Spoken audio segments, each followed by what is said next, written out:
The views and opinions expressed on this program are solely those of the host and guest and do not reflect the opinions or policies of the station, its owners, or its advertisers. All content should be considered editorial in nature. Listener discretion is advised. Recorded live, Cumberland County's smartest hour of talk radio. Welcome back to another edition of the Carolina Cabinet. Well, everybody, welcome back to the Carolina Cabinet. I'm your host, Peter Pappas, in studio with the lovely Laura Mussler. Hello, hello. Hello and welcome. And we here at the Cabinet know that we are the voice for the conservatives of Fayetteville, Cumberland County, and beyond, and we know this is the smartest hour of radio. So joining us this evening will be Mr. Jonathan Strange, running for district court seat. Yeah. And we'll talk to him after the live broadcast, and you can get that episode when you log on to thecarolinacabinet.com and you hit like, follow, share. Please do. Yeah. So come join us. You know the routine. So what have we been up to the last week? Have we made anybody's day? I don't think so. No. I'm not into making people's day, I guess. I don't know. No. Well, how's work going? It's your Very good. Second week, drinking from a fire hose? Yeah. Not as overwhelming. This is actually my second week or third second week? or third? I think it's the third week. Yeah. Time flies. Today's Tuesday. Yeah, I think it's the third. Could be the third week. Who knows? Second week, third week. I don't know. Today I felt like I kind of got it, but I'm still doubting myself. So I question everything. Hey, am I doing this right? Do you have And a she's bad like, case yes. of imposter syndrome? Not that it's imposter. I just don't want to let anybody down. I don't want to do the wrong thing. Right. So, yeah. Well, I'm sure you can only screw up so bad.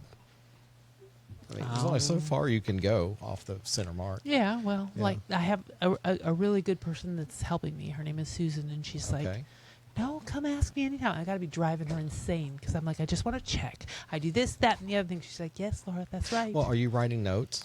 Oh, I have Okay. so many notes that I can't even tell what my notes say. So I've been rewriting my notes to make my notes. More legible? Yes. Okay.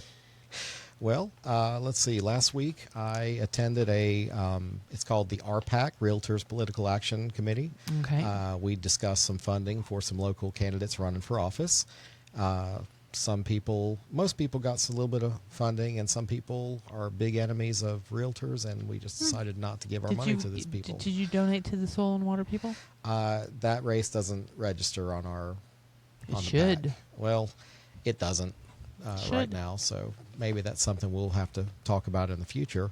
But that was kind of the big thing. There was a Republican Women's Club meeting I attended last week. Mm-hmm. What was that young lady's name that spoke? She was excellent. Sandra Moyer. She is with the Hispanic Coalition of Republican. Something, yes. Yeah, it's like a long title. Well, I have her information. I'm going to be inviting her to the show. Yep. Just a programming note, we did have both Jonathan Strange and Janine Ackles scheduled for tonight, but Janine had to cancel, and she's going to come back on the 24th, I believe. So, but yeah, busy week of just work. I had cousin birthday, and friend's birthday, and brother's birthday.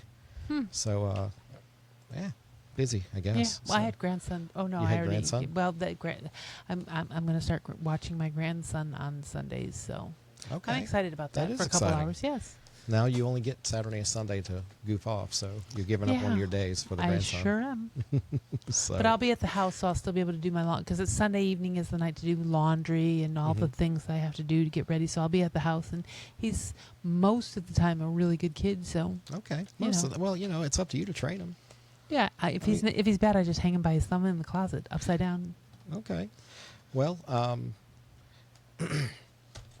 So we're here on the air tonight, yes. and this Fayetteville City Council is 30 minutes from gaveling in a hearing that could decide in one vote whether this city becomes a data center town tonight. That's right. And as Laura said, right now, about 30 minutes from now, I think actually, city council chambers are going to fill up. By the time most of you are watching this, they may have already voted on the rules that decide where the next data center in the city can go and whether it can go up next to your house. Look, I don't think this is an anti-technology segment. I think it's a property rights and taxpayer risk segment.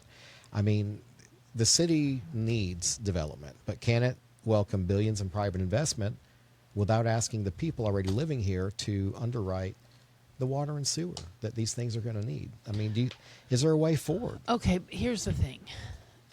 Before we just drop off and say, no, data centers, data centers bad, then stop using the internet. I mean, if you not in my backyard mindset. Right. I mean, I don't want it in my backyard, but if they came to my backyard, I would have to deal with it because I use all of it. Right. All of it. But Mayor Colvin came back from Virginia. He was sold on it. He said, I saw it. I touched it. Good enough evidence for a permanent zoning change. Why are we putting it? Why do we have to make a zoning change? Don't we have industrial areas that we could put it already? So, okay, the zoning change, and that's one thing that's been missed. So, two things. I agree. The ridiculousness of the people protesting, utilizing AI to create their talking points. Right. One. Two, I want to use a data center to create a data center, anti-data center. Yeah. the zoning work that people at City Council are trying to do, we have an absence of rules for data centers. And they went and met with AIT, Clarence Briggs down there. Mm-hmm. He's had a data center since the late 90s. Nobody knows. But it's not a hyperscale data center. It's basically a server farm for web pages. Okay. So when the City Council... I thought AIT sold their building. I didn't know they were AIT anymore. I don't know. Okay, anyway. We'll bring him on a different... But... yeah, we should have him on and to explain what it is that, we can reach out to Mr. Briggs. He'd probably be a good guest. Yeah, but I've known him for years. Well, I used to know him. I guess I don't know him anymore. The zoning they're talking about, okay? The Unified Development Ordinance has 0 rules about anything data center related. So they need to change it, not necessarily to allow data centers, but they need to change it to have a legal basis to deny people to put data centers here. Okay. So they have got to change that UDO and the zoning. And again, people are losing their damn minds about, changing the UDO, but we need to put some rules in there. Right. Same as the county. The county's in the same boat. They chose to do a moratorium on this stuff. And I think City Council, I don't think they're going to vote on it tonight. Well, you never know. Just because somebody tells you that doesn't mean anything, Well, I think it's going to be a public hearing tonight. It's going to be busy. I think unless these guys want to be there till 2 o'clock in the morning, they're probably going to table the vote for another time. Now, or they go ahead and vote on it real quick and be done with it, and and nothing you can do about it. Well, they're not up for election this year, so they can pull that off. Yeah, if they're up for election, guaranteed there's going to be one grandstanding because he's running for an office that's not the City Council. Now, you mentioned that Mayor Colvin went and I saw it and I touched it, which is a Clinton line, sounds like. But Mayor Colvin and council members, they toured London County, Virginia data centers. Now, Colvin's saying it's $1.3 billion in data center tax revenue up there that's funding the best schools, parks, health outcomes. Okay, well, here's my thought. If they are providing their own electricity and they're replenishing the water, why not? I agree with that. I mean, why not? And we'll talk about this again, but according to Robert Van Giens, he's the president of the Fayetteville Cumberland Economic Development Corporation. They're the ones that are flirting with industry across the world, around the world to bring them to Fayetteville, North Carolina. He says they have a development pipeline, in other words, business that could come, that they're nurturing, $5 billion of investment. But the region has only 2 industrial sites, over 100 acres, with true industrial-grade infrastructure. FCEDC's own language is that a transformative economic development projects are nearly impossible without sewer service. So, okay, and then the sewer service, they're it's almost maxed out, isn't it? Pretty much, yeah. Okay. Well, it's not. I don't know if it's maxed out capacity. I know that it's maxed out as far as it's been built. It just doesn't extend into the county, and that's what the county was working on, was municipal water, trying to bring water to these places, and sewage can be figured out. But that is a chicken and the egg type of thing. If FCEDC is saying we need sewer, we need water, who the hell's going to pay for it just to sit there? And that would be us, taxpayers, not necessarily ratepayers from PwC. It could be just a tax bond or something else to build those pipes. But yeah, the data center question is definitely a big one. It's a sore one. Now, Eastover Let's see, where did I have that? Is NIMBY neighborhood fighting a gas station? Well, it's not an NIMBY neighborhood fighting. I mean, this is a big deal. 300 megawatt facility. That's huge. And why can't they just go in our industrial park? I don't That's know. what it's for. You would think so, but what is it that they're when they're protesting? Because I have found through whatever my research, not real research, but just I guess anecdotal. Experience. Yeah. When people are protesting, they're just protesting to protest. What do you actually? No data center. Why? What are you protesting for? I want to know specifically. Oh, because it's a bad thing. Why? Yeah. What's bad about it? I think they're going to resort to their standard talking points. It hurts. It contaminates the water. We don't have sewer. It's going to harm the wildlife. It's going to make the people that hold on to crystals and stuff, they're going to get a different frequency or whatever. But look, if this passes tonight on the same night of the hearing, I mean, is that Fayetteville? Is that moving too fast to compete for jobs and tax base? Or do you think the mayor's railroading a vote before the public even finishes talking? Do you think he's trying to railroad it? I mean, do you think he's trying to ram it through? If you're going to ram it through, now is the time to do it when it's not an election year, because if you try and ram it through in an election year, y'all could be losing your seats. Well, that would be nice. We could refresh all of city council. So would you want data centers in your neighborhood if it meant lower property taxes? Data center in my neighborhood, lower property taxes. Yes. Okay, well, if you're watching However, this... where's the guarantee that our government's going to lower my property taxes just because they get more money from that other guy? They don't ever lower the taxes. No. I was just saying if they did. did. It's never a proportional response. It's never lower here, higher here. It's always more. That's exactly from the right. government. That's the government for you. But so, well, damn data centers. Well, to those of you that went to city council tonight, I applaud you. I will go and YouTube it from home. Tomorrow night you can do it at in Eastover and in Grays Creek. They're doing another one. So if you didn't make it tonight, like I didn't, then maybe you want to go to one of those. I went to the one in Eastover a few weeks ago. There's a lot of heated debate, or heated citizens, I think. But again, I think not everybody has all the facts, including the government, all the way around. Whatever. So, well, look, that's the local fight. There's a real case on both sides of it. So let's talk about Raleigh stuff. Okay, so we love Raleigh. Go ahead. We're arguing over growth, and Raleigh is arguing over how to spend a budget surplus or something completely different. Sports.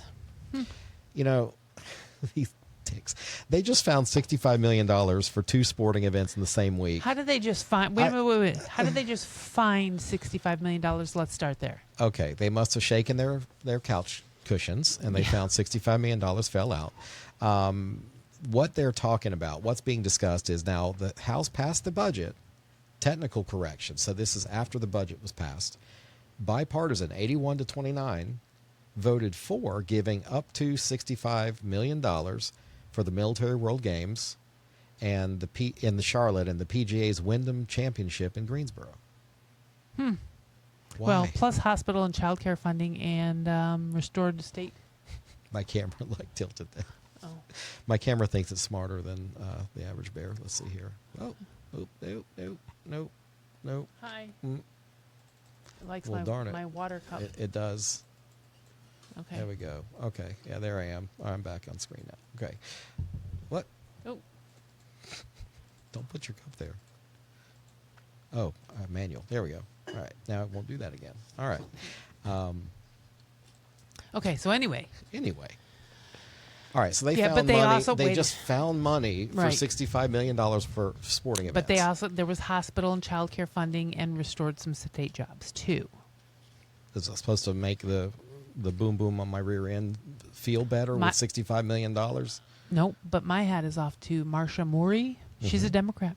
She is? From Durham. Not even from the east part of the state. I was surprised when I not that she's a Democrat. I was surprised because I know she was pretty vocal about the Hurricane Helene funding. Right. She was like, "Look, let's give it to Helene and food banks and legal aid, not sporting events." That's right. And she's from Wake County, Durham. Right. How crazy is that? Why shouldn't?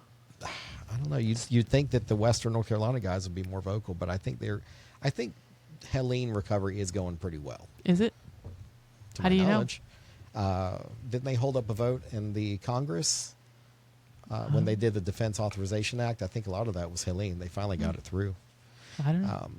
Well, either way, this bill is on Governor Stein's desk. But the bigger fight, election law rewrite. We talked about that pre-show. Now that's something that I think can really get people going, because you've got people talking about reducing access to voting and stuff like that. But the next thing I want to talk about tonight, another thing that's on Governor Stein's desk, is Heron. This is beyond the devil's lettuce now, and this is beyond reefer madness. So every gas station in the county, it seems like they have a rack of kratom. Is it kratom or kratom? I'm going to say kratom. Kratom. I'm saying kratom. So okay. You can go in any gas station, you see kratom and Delta 8 products by the register. Raleigh just decided that it's a policy problem. The question is whether the fix protects your kids or just kills illegal business. So first of all, these things are being sold without IDs, whatever. I would assume, I don't even know if they're limiting 16 or 21 and up. I don't know. This is the first I'm hearing of it, so I'm very unknowledgeable when it comes to this kratom. A lot of the stuff is sold as therapeutic stuff, like calm you down, that kind of thing. Anything that's synthetic, though, I'm just not buying. Well, there's two kinds. So the bill, it's House Bill 328, and the bill splits kratom into two things: the natural, which would be legal for 21 and up adults, and then synthetic kratom becomes a controlled substance, which is bad. Okay. So that's the difference. Who's there. taking this stuff, and why are they taking it? I don't know. I'm sure to get high. I mean, why do you buy anything in a gas station? The only thing I buy at a gas station, convenience. Yeah. Well, you don't drink. Gas. You don't drink. You don't do anything fun. I do things fun, just not mind-altering fun. Well, I don't. all right. My mind is altered enough. That's true. That's true. Yeah, we got to protect. So, are we regulating the adult market? That's what this bill proposes, is basically splitting it in two, and then, having one that's gated and the other one that's just off the market completely.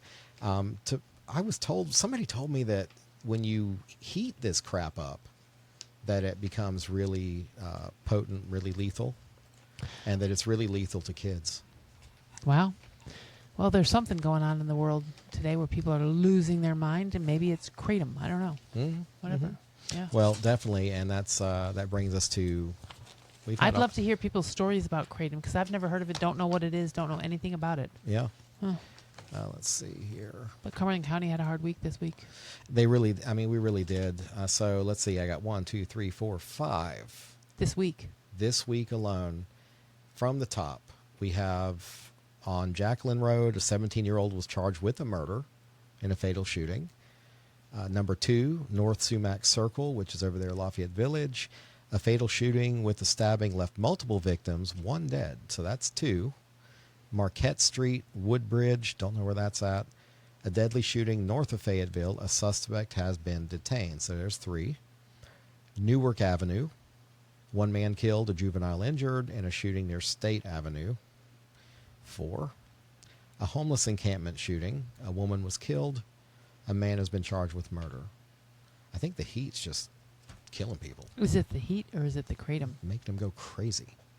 Well, I did have a discussion with the councilman today for my area downtown about the homeless and about, what are we going to do with this thing? Because I've been in business long enough that it's been good, it's been bad down that end of town.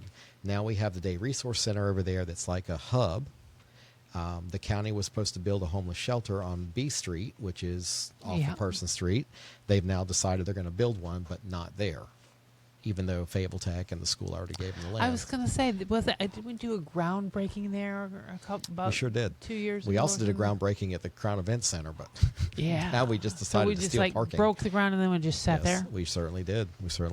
That's but yeah, I think it's Fayetteville. What do you want? We discussed the homeless issue.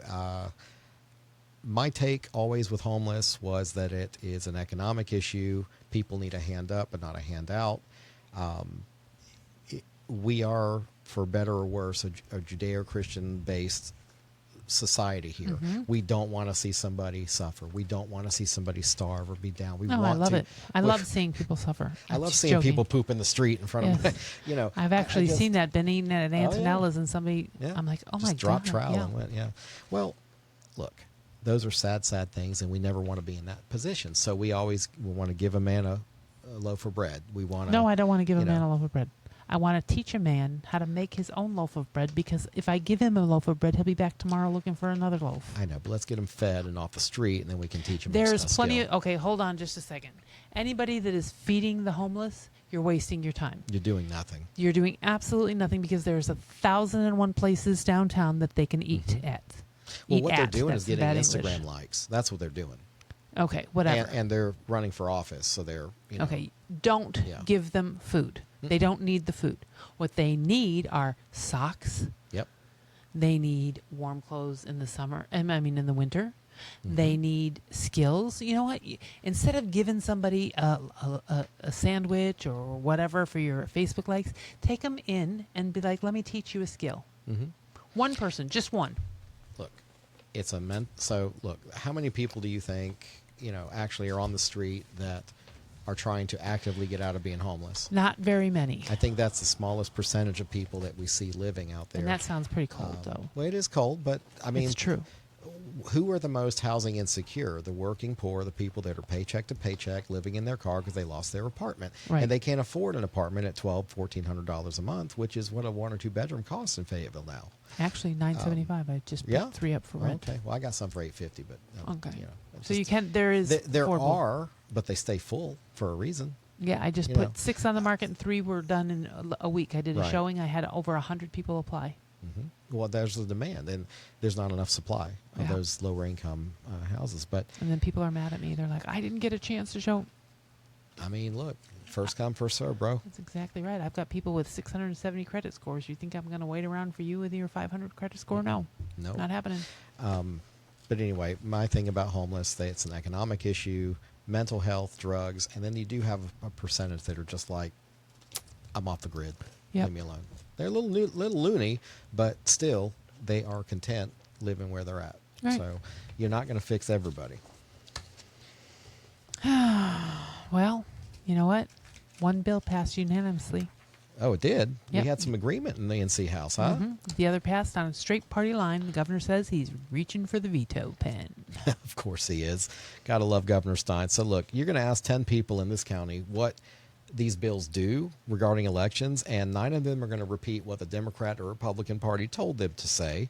But we're not going to do that, of course. Let's hold every provision up against one plain standard. Does it make the rules clearer before Election Day, or does it just move the goalpost closer to it? So Okay. let's see. Well- I highlighted HB 834, which was the House bill that allows ballot counting to begin on Election Day. On election day. So all the provisional absentees that they've received at that point can start being counted, and the early voting results can be tallied up, because those are not allowed to be tallied at the end of early voting. Well, and I agree that nothing should be counted before election day. No, this doesn't allow for that. And as long as it's the later half of the day, I don't have a problem with it. I think it says they have to start at 9 a.m., which, Oh, that's a little early. well, look, I would say after 2. we got it to Election Day, which is good, because previously it was they couldn't start counting until the conclusion of Election Day. Right. And that postponed results till very, very late last couple of years.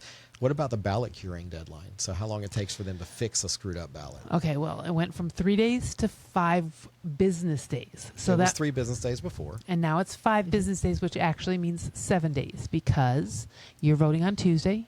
You've got 3 days. Wednesday, Thursday, Friday, and then 2 more business days is Monday, Tuesday. So you got a whole week to cure your ballots. But what ballots need to be cured, though? Who are we curing? I guess absentee ballots, Mail-in. and mail-in ballots, Okay. whatever. I went to and I didn't have my driver's license. Well, what are you, stupid? No, Yeah, just joking. pretty much. I mean, voting is pretty important. You should be It prepared. is the most important thing but- that you do as a citizen. I don't know. Have you ever left the house and forgot your wallet? I mean, it's happened. Maybe once.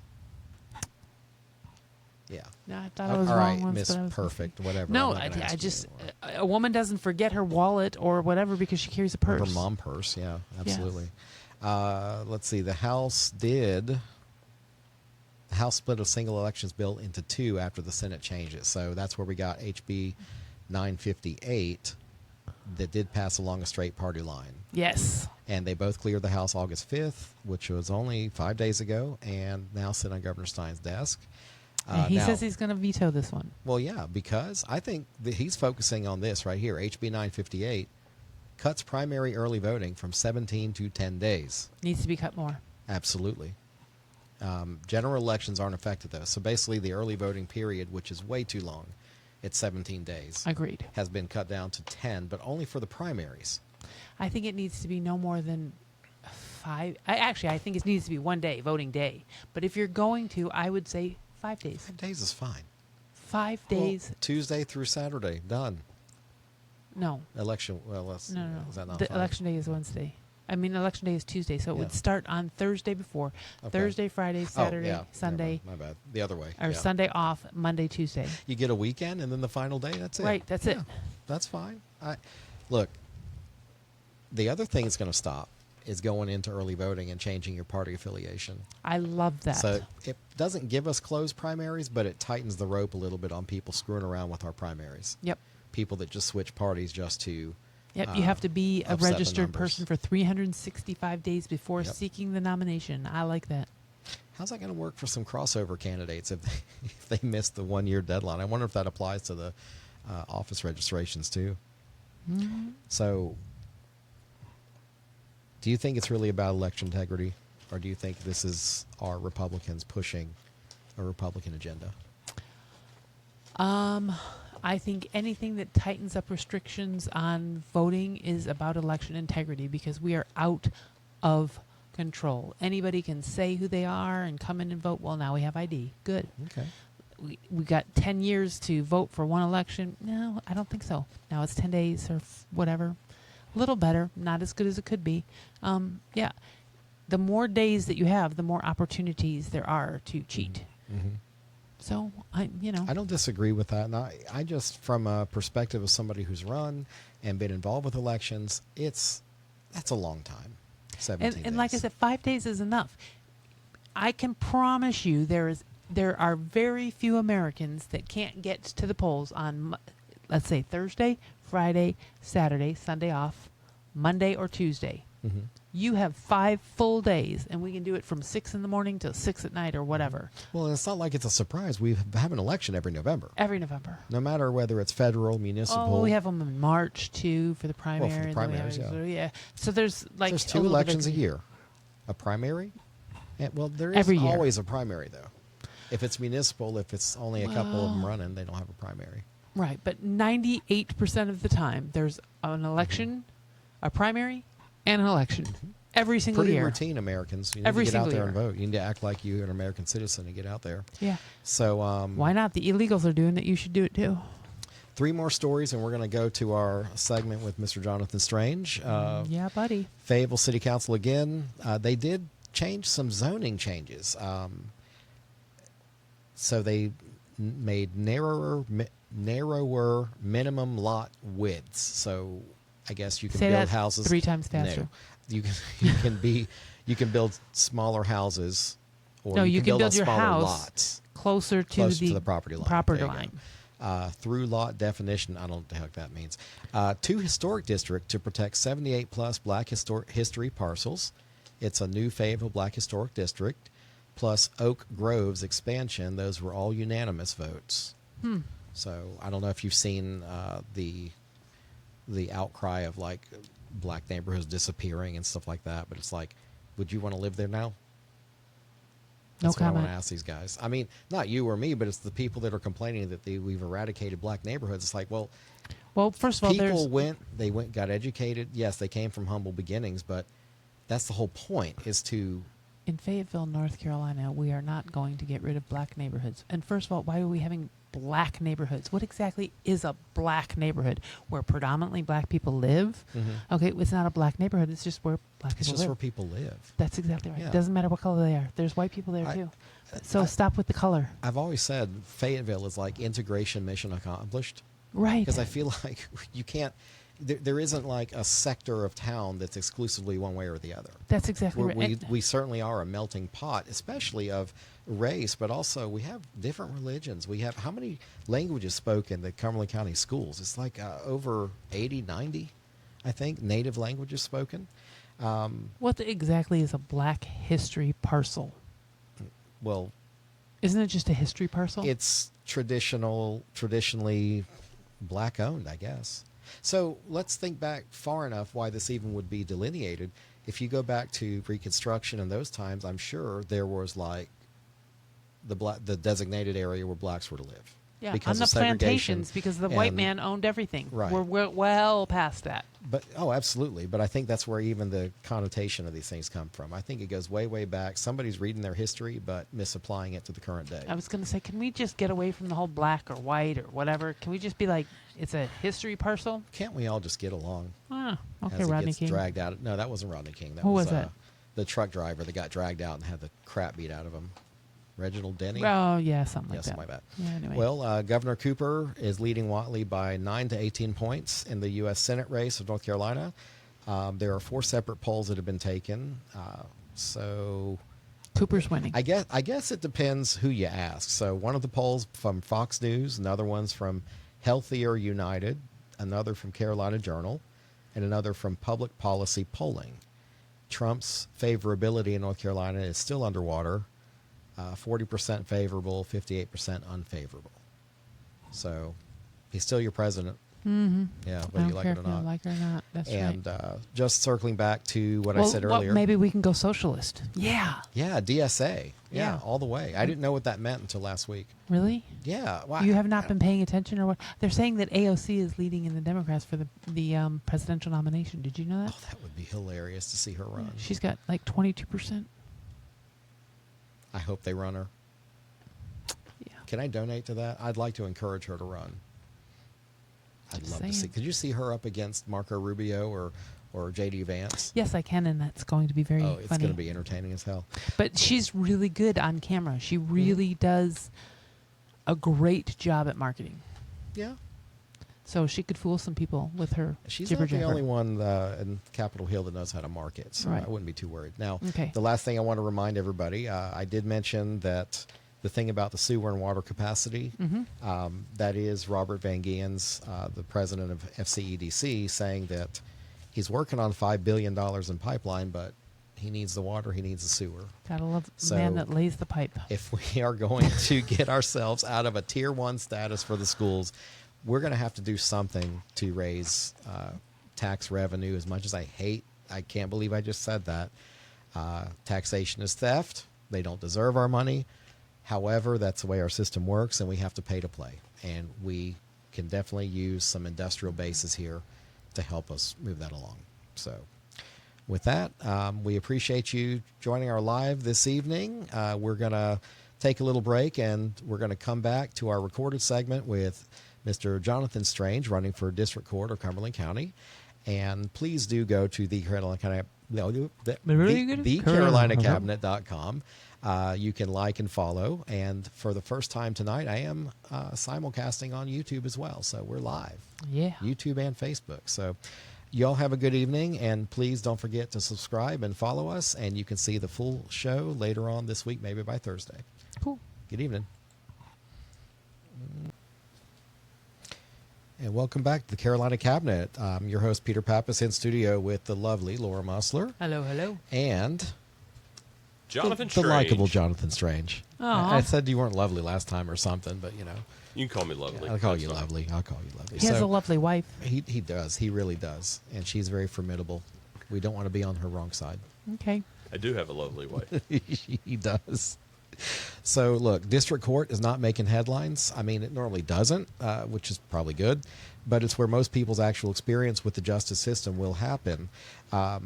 Jonathan, you've spent 14 years arguing in front of the bench. So why do you want to sit on it? Why? The big reason that I'm running for district court is that I think that we need to have judges who have a real diversity of experience in the courtrooms, and I don't believe that anybody in Cumberland County has a practice quite like mine. I started out in the district attorney's office working in the criminal courts and moved over into criminal defense. Now my practice is primarily in civil litigation, but it's not 14 years, it's 18 years. Oh. It's actually 18 years, I believe this week, 18 years ago this week that I was sworn in as an officer of the court and actually received my bar license. But I think that that's a really critical aspect of the district courts and of the court system in general that is frequently overlooked. You know, when we start talking about judges, when we start talking about what's going on in the court system, all too often we start talking about criminal actions and we start talking about criminal courts because that's what kind of gets the headlines. But we don't really think about the fact that so much more of our lives are impacted than what's going on in the criminal justice system. And we just don't have anybody else in Cumberland County who has the kind of experience that I have in the civil courtroom who wants to be a judge. And I think that that's something that our courts are really missing, and that's one of the big reasons that I want to be a district court judge. So when you say civil, what does that mean? Like tenant law and business law? That's one big aspect of it, landlord-tenant law, and it's one big aspect of my practice is landlord-tenant law. But really we're talking about any sort of court action that doesn't involve the criminal law. So we're going to start talking about family law actions. So anything involving the family and children, child custody, equitable distribution, but also anything involving any amount in controversy is how they put it, up to $25,000 starts out in district court. So if you're suing somebody over a business dispute, or if you're suing a neighbor over some damage to your property, if you're suing somebody for something that's worth up to $25,000, then you can sue them in district court. If it's over $25,000, you can still sue them in district court, but it also grants you an immediate right to move things up to superior court. But we're really talking about any sort of an action that doesn't involve a criminal act. Okay, so if you have a dispute with someone that doesn't automatically rise to the level of being a criminal action, that's what I mean by a civil action. Okay. And it's an entirely different set of rules. It's an entirely different set of laws. And as a lawyer, we are allowed, we're authorized to practice any type of law which we believe ourselves to be competent in. That's the way that the canon of the code of conduct is written. And when you go to law school, you learn civil procedure and you learn criminal procedure. And as soon as you become a lawyer, you usually pick one area of law and that's what you do. Very, very few people choose to stay relevant and up to date on what's going on in different areas of law. And that's one of the things that's very different about me is that I practice in basically every courtroom in the courthouse. And that's something that has always been different about me and my practice is that people know that when there's a problem, Jonathan can usually help you take care of it. And that's just because of the fact that I practice all over the place, and I practice in a lot of different areas. So I don't like to ever bring up people's opponents on camera and all. It's not like we're going to bash anybody, but your opponent, how much experience in private practice did they have, contrasting to you? She had a short period of time in private practice, is my understanding.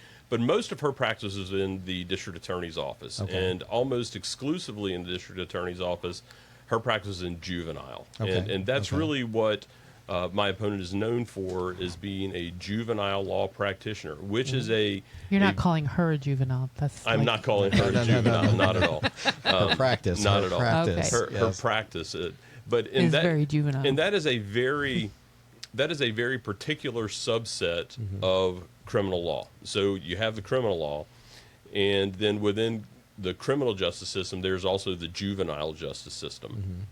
And that is really where she developed her reputation, was within the juvenile justice system, and that's where she does most of her work now, is within the juvenile justice system.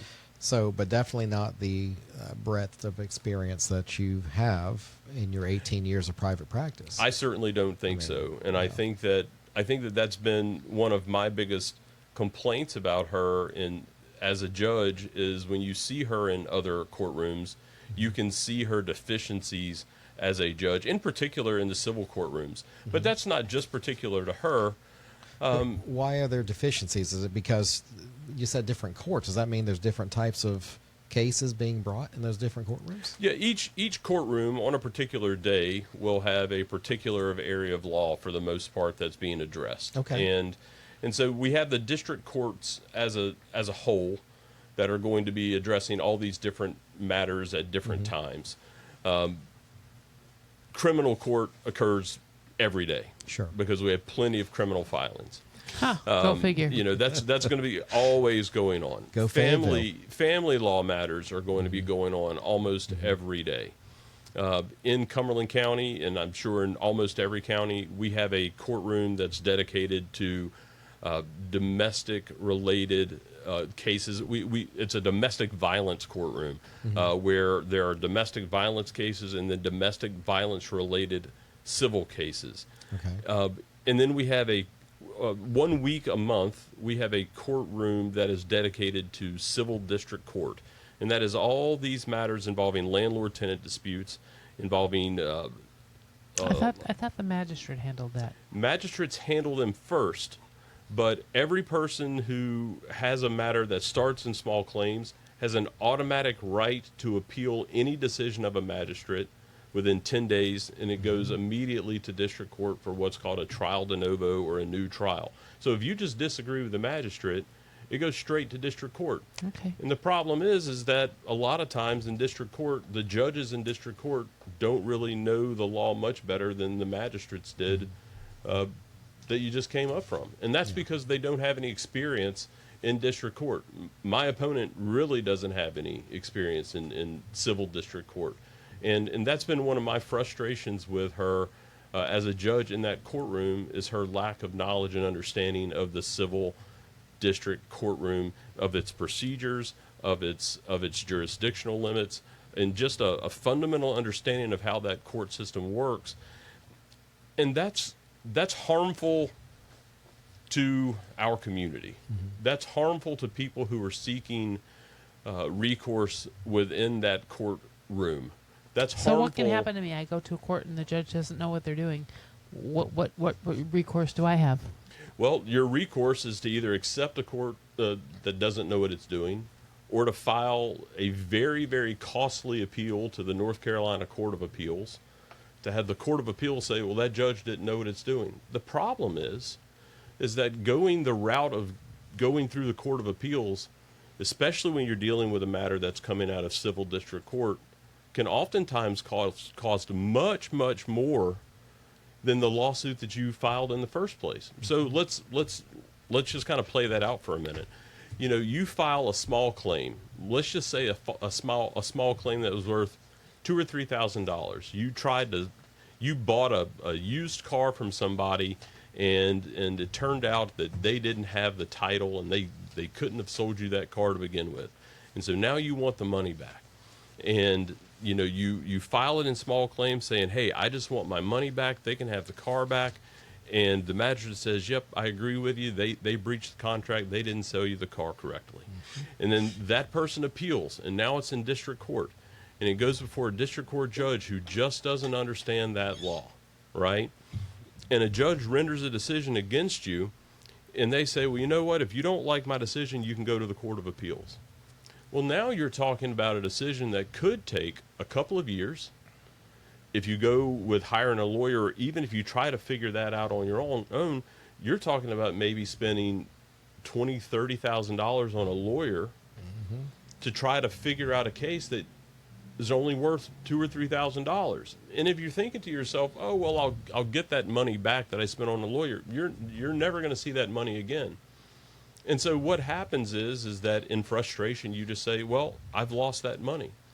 And so we have a system that doesn't have the ability to protect people and their non-criminal rights because we have judges that don't understand the civil system.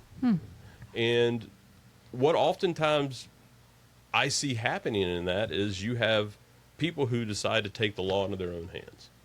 And when that happens, now all of a sudden we're turned right back into the criminal system, because taking the law into your own hands is oftentimes a criminal act. Normally a bad idea. And Only if you get caught. Right. well, lots of people get caught. I'm just joking. We're going to talk about flock cameras now. Is that? Yeah, whatever. I don't know if I even want to bring those damn things up. You have no expectation of privacy. Get No. over it.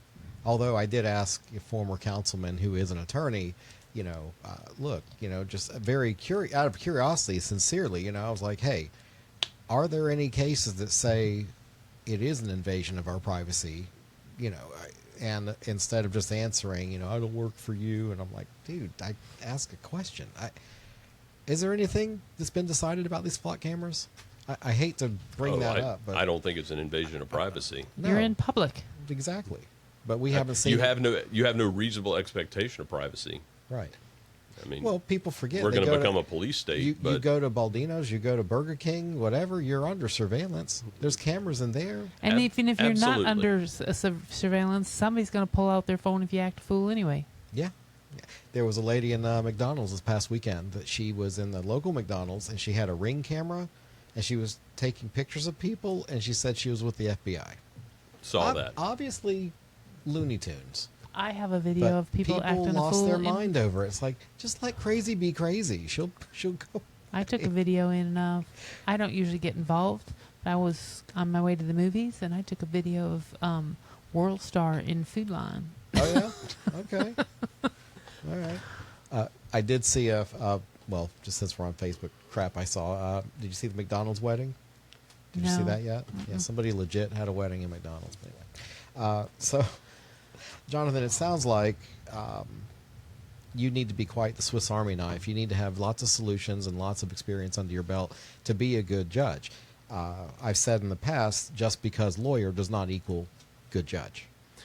I agree with that, and I think that we do need judges who have a much broader range of experience to be effective judges. Sure. Because what I think that I've seen in my practice is that we have judges who don't fully grasp the impact that a decision in one case has on other areas of an individual's life. Okay. And I think that you only get that when you have a really diverse practice. Right. And Well, how else would you know? I mean, one common thing, you went to the DA's office, right? That's right. Okay.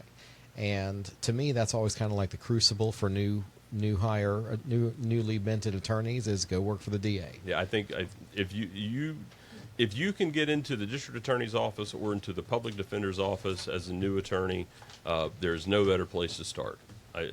Because I like to tell people on my second day as an attorney, I was trying cases, and on my third day as an attorney, I lost my first one, and that's probably the best thing that could have ever happened to me. Not so much for your client, but Well, client was the state of North Carolina, and I was okay. just All simply right. told. I was simply told, Jonathan, there's no way you could have won that case. But here's the thing: you don't have to worry about your perfect record anymore. And it was such a Well, actually, you could worry about a perfect losing record. Yeah. you know well yeah. It can I go didn't- either way on these I parts, don't lose many. That it was such a since we're talking about that, it was such a relief to no longer have to live up to this ideal of what you see on television of every lawyer who's got the perfect record being set free that early in my career probably has made all of the difference. And so I would just say thanks to Beth for that Yeah. right now. okay. I know that she's not listening, but thanks to Beth anyway. Man, turn your phones off, guys. Mm-hmm. Yeah, sorry. Yeah. Yeah, follow my own advice here. So, You do a lot of pro bono work for domestic violence victims, tenants, and stuff. How does that help shape you in your courtroom? Well, so I have twice been named the pro bono attorney of the year by the Cumberland County Bar Association, and that's primarily for my work in representing women, primarily women, but some men who are victims of domestic violence, as well as tenants and landlord-tenant relationships. Tenants has been has been one of the biggest changes in my career. It's probably been 10 years ago now. I had a referral from another attorney friend of mine, said, "Hey, Jonathan, I'm sending somebody down to you. It'll take you 30 minutes to learn this area of law." And I said, "Okay, what is it?" And he said, "Landlord-tenant law." And I said, "I don't have any idea what you're talking about." And he says, "I promise you can learn it in 30 minutes, and you take this to court, and I promise you it's a winner. You'll get some attorney's fees out of it." And he had a conflict of interest. And I looked up the law, I learned a few things, and when I tell you it's had the most profound impact on my practice, it has. That one case introduced me to a side of things in Cumberland County, and it's not just Cumberland County, but this is where I practice, that did truly just change the complete trajectory of my career. That's what got me into civil litigation. That's what turned me away from being almost strictly a criminal defense attorney, and that's what made me start learning civil procedure again. That's what made me kind of rededicate myself to being a much broader based attorney, and that's what made me really start doubling down. And the thing about representing tenants, and the thing about landlord-tenant law in general, is nobody learns it because there's no money in it. Mm-hmm. Because the people who are having trouble with their landlords, they don't have any money. Right. So they don't go to attorneys. And so what happens is you have landlords who basically, at that time, again, this is about 10 years ago, you have landlords who are just bulldozing through the small claim system, who are getting everything they want, who are not following the law, and a lot of unlawful ejectments. If they're even going to court, a lot of times they're just taking the law into their own hands, taking the doors off the hinges, off the hinges, changing locks, without any process of law. And it took some attorneys to actually start representing tenants and to kind of start changing the course of landlord-tenant law in Cumberland County. And I'm proud to say I was one of those attorneys who started requiring landlords to do things correctly. Mm-hmm. Then, for years, I only represented tenants. Landlord bad. No, it's not that landlords are bad. All I really ever wanted in any of that was for landlords to follow the law. Right. The law is pretty straightforward in Chapter 42. The law is pretty straightforward, but landlords just weren't following that law. What's one of the? I'm sure you have a couple of stories you talk to your friends about that you say, remember that case, or what was like one of the most egregious type landlord naughties? So I've got two cases there, and they were both very, very early on. One involved a landlord who I had. This was actually my very first one. Was a landlord who a woman came home, noticed that she put her feet up. She had worked 3 jobs, put her feet up after job number 2 to watch TV for a few minutes. She turned the TV on. As soon as she did, the electric panel started smoking. She called her landlord, said, "Hey, the electric panel's not working. I need some help. I've got to go to work." And he said, "Don't worry, I'll take care of it." She goes to work. A couple of days later, she comes home, puts her feet up, turns the TV on. This time, the whole panel catches on fire. They call 911. Fire department comes down. They come down and they take a look at the electric panel after they've got everything taken care of. PwC comes down and immediately condemns the building. Right. They tell this woman and her children that they've got to get out of the house. They're not allowed into this home. And then the landlord evicts her for it. All right? They evict her for calling 911 when the home caught on fire.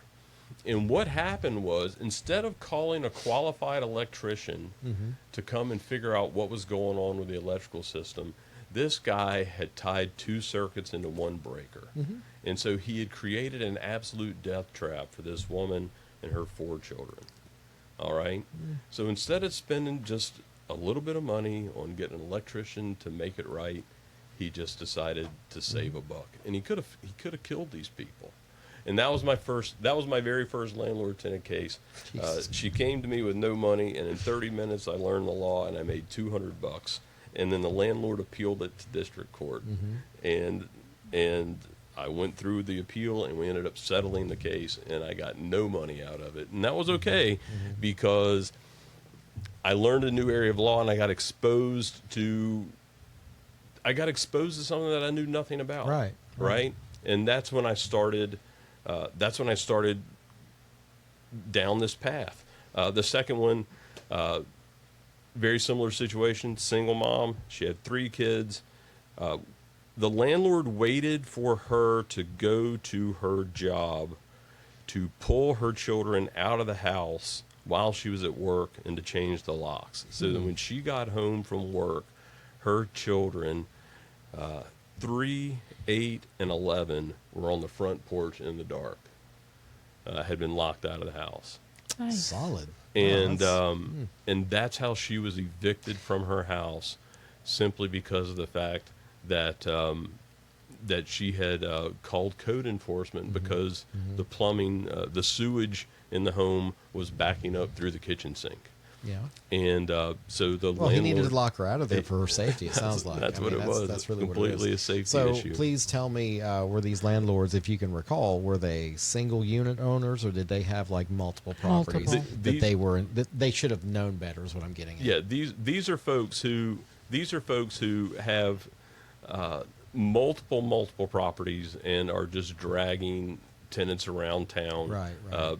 All low income families. Like moving them around instead of doing repairs, just move them to another. Just move them to crappy another box, place, yeah. or just putting them out on the street as soon as they miss, as soon as they make a payment late, or as soon as they call and ask for help And or how anything long ago? like Was that. this 10 years, you're saying? It was about 10 years ago is when I started kind of getting involved in landlord Sounds like tenant the work. Wild West of property management, man. It's crazy.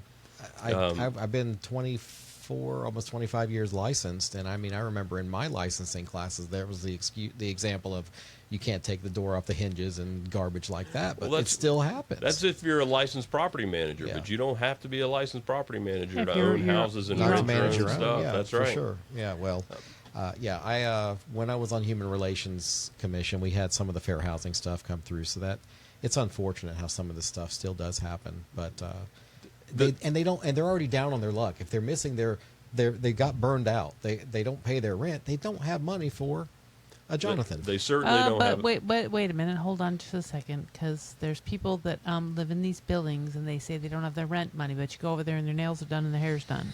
Which Well, they don't have brings their us $40. Which brings us to supplement. COVID Okay. and Governor Roy Cooper making his great big executive announcement that makes it almost impossible in the state of North Carolina for landlords to evict people during COVID. And that's the next great shift in my practice, which was breaking Governor Cooper's executive order to be able to evict people during COVID. And I was one of the first attorneys in the state to be able to break through his executive order and to be able to figure out how to get folks removed from properties lawfully. And it was a wild and crazy time, but that was all based on legal work, right? And what I mean by that is I learned Chapter 42, representing tenants against landlords. And so in order to understand how to defeat somebody in court, you have to understand the law underlying the cause of action, right? So if someone's trying to evict a tenant, you have to understand the ways they can evict a tenant. And if you understand how they're evicting a tenant, then you can understand how to defend a tenant. And so anytime the tenant calls my office, we say, okay, why are you being evicted? And then we take a look at the complaint, and we go through the complaint, and we say, okay, if you're not paying rent in the state of North Carolina, if you're not paying rent, there's no defense to Nothing it. to do, Okay, yeah. Then I can't help you if you're not paying your rent. Doesn't matter why you're not paying rent. If you're not paying rent, I really can't. There's nothing legal I can do Right. to help you. I'm sorry that you can't pay your rent. I can't pay your rent for you. There's just not anything I can do to help you. But there are all these steps that you have to go through before you get there. And I'm more than happy to tell people, here are the steps that your landlord has to go through before they can remove you from your home. And here are the steps that you are afforded. Here's the process that you are afforded, regardless of what the magistrate says. And I am always willing to help people with those things. But because I learned Chapter 42 representing tenants, I also understood what Chapter 42 allowed landlords to do. And so I can very specifically remember it. One morning I was in small claims talking about how Governor Cooper's executive order protected a tenant, and then that afternoon I was in district court arguing to a judge how Governor Cooper's executive order was an unconstitutional taking. And that's one of the things that I absolutely love about the law. But that was all based on the fact that I understood Chapter 42, again, which is landlord-tenant law. Yeah. But that's not the only thing you know how to do. It's not the only thing that I know how to do. But I got started there representing folks for free. Okay. And learning the area of law for free is what now allows me to represent landlords. And that's just something that nobody else was doing until... It's like you created your own niche here for, you're the so guy. now we need to get made all those people that you've helped to show up to the polls. That's right. Yes, we do. We need them to turn out and vote. So, look, with your experience and your background, I mean, it's very wide. You've done a lot of stuff. I have. How does that affect how you're going to run a courtroom? How do you feel? I think a big thing about me is I just approach things very, very different than I think most people. Right? Before I was an attorney, I was a teacher. So I've always been about working with other people before myself, right? As a teacher, my job was to help other people's kids. Right? What did you teach? I taught social studies, Okay. middle school social studies. You look like an English teacher. I look like an English teacher. He's got the English teacher look. Oh, my wife would tell you that I was certainly not an English teacher. Bad grammar, huh? Okay. Bad grammar, bad punctuation. It's terrible. But as a teacher, I always worked with other people's kids, and I always worked on addressing people from a wide cut of society and addressing different needs on different days to address different goals. And I just think that that's where you have to start as an attorney, or as an attorney and as a judge, is recognizing that the folks that are in front of you come from a wide portion of society, from the poorest of society to the wealthiest of society. Every one of them comes into a district court courtroom. Every one of them starts right there in front of you.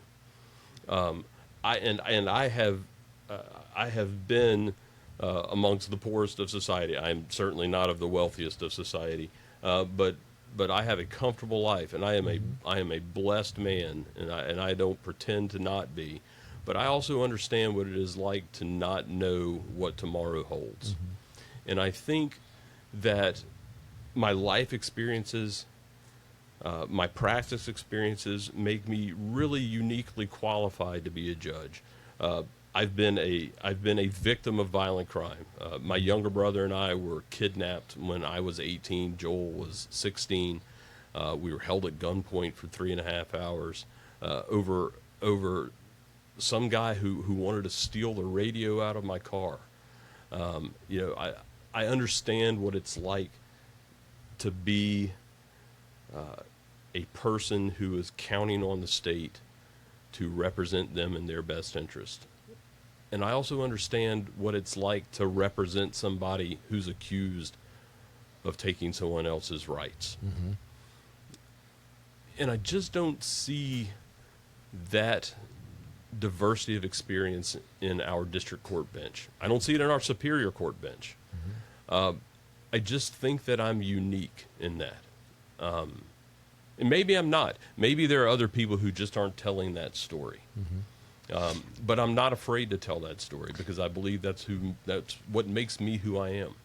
Well, to me, the importance is the diversity, and it's not of color or race. It's of life experience. And I don't think a lot of people on the bench, I think they came out directly into the system as far as they came out as attorneys. They went to work inside the system, and that's where they've stayed. They have not been out here for 18 years interfacing with and learning how to deal with and help people that are less fortunate. No, I just... And the flip side of that is it's one thing to say working with folks that are less fortunate, because I mean, I want to be clear here. We have a number of judges who are former public defenders. They've done nothing but work with folks who are less fortunate.